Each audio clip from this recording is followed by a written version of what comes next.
you were there for Namath's famous guarantee, right? That's the. I was. You were poolside. We were with the rest. poolside with Joe. So what? I mean, that is totally nuts too. I mean, you want to talk about how you can't imagine things where a quarterback of a Super Bowl is available for the press, lying in a pool chair, and the press is around the quarterback, and he's talking about a guarantee we're going to win, and that's nuts. About 7 of us, all writers,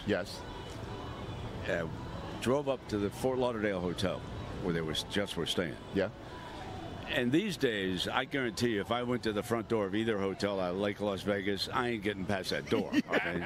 Exactly. In those days, we just walked in, went to the bell desk, say, "Hey, are any Jets around? Any, coaches or anything?"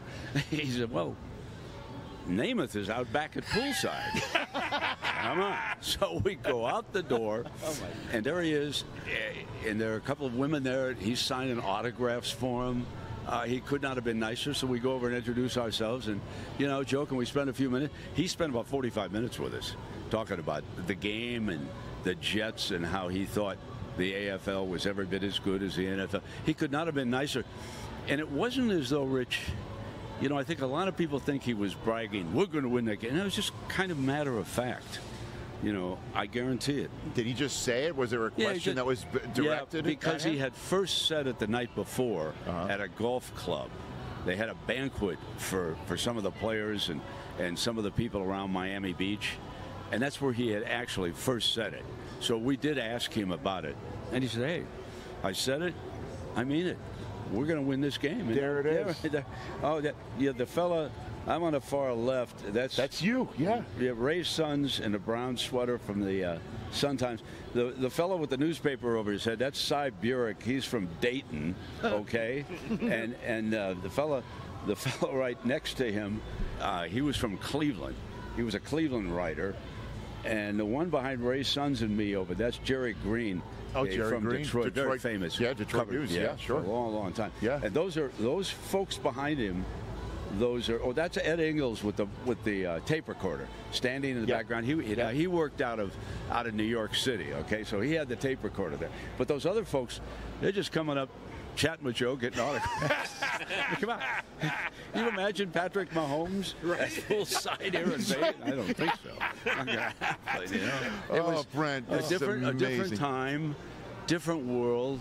I loved it, but I also love what's happened to the game. I mean, we saw then, because of television, it was going to replace baseball.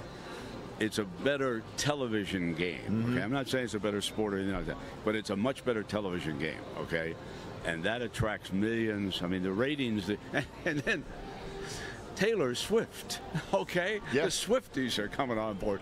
Now, there's some people who get a little upset about that, but that's it. And to me, it's a good controversy. It's a good controversy to have. It helped drive the ratings. She seems lovely, and I think she's handled it really well. I'm kind of missing the Detroit Lions because of my buddy Eminem. Okay. Mather.